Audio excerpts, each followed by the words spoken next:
you clearly did a good job on that, and you had some time to prepare all that.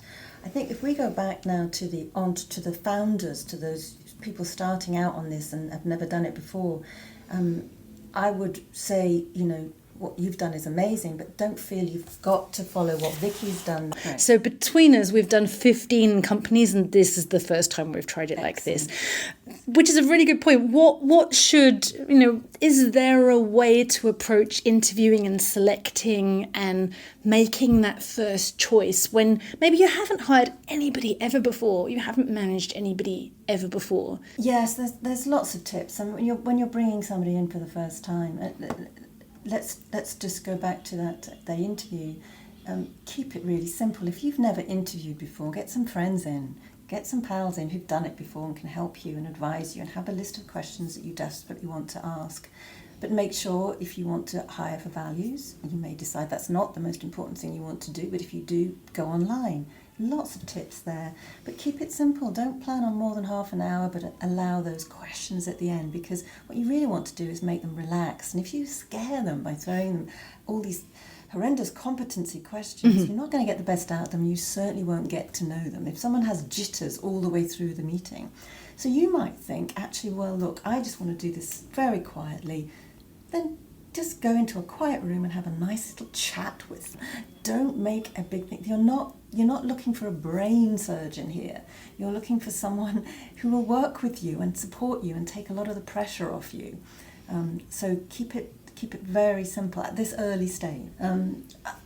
Once you've hired them and you've made a decision, you're always going to take a risk, but don't feel that that's a life risk. This isn't a life risk, especially if you do this as a small placement with the idea that you're going to try before you buy.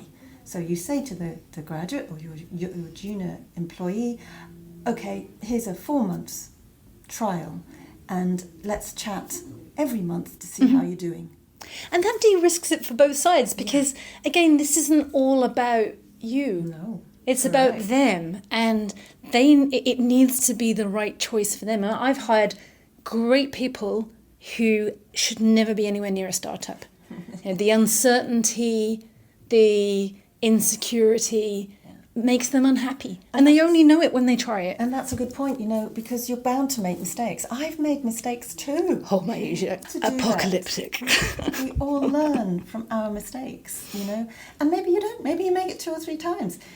It's not a problem, as long as you're not spending a fortune. You have to hire slowly and fire quickly. And that is such good advice. I did not follow that in my previous business, and I wish I had, because I heard somebody say it. I heard Gareth Williams at Skyscanner say it, and I nodded and I listened, and I kind of thought I had done that, but I truly hadn't. And it is incredibly good advice. And if you do it right, everybody wins. That's right. And I think, as I say, these short-term placements, when you're new to this, with younger people or returners, you have got this risk-free moment, this risk-free 3 or 4 months, where you're doing constant conversation. You know what they're thinking, they know what you're thinking. The pressure is off. You can make a joint decision at the end of this. Yeah.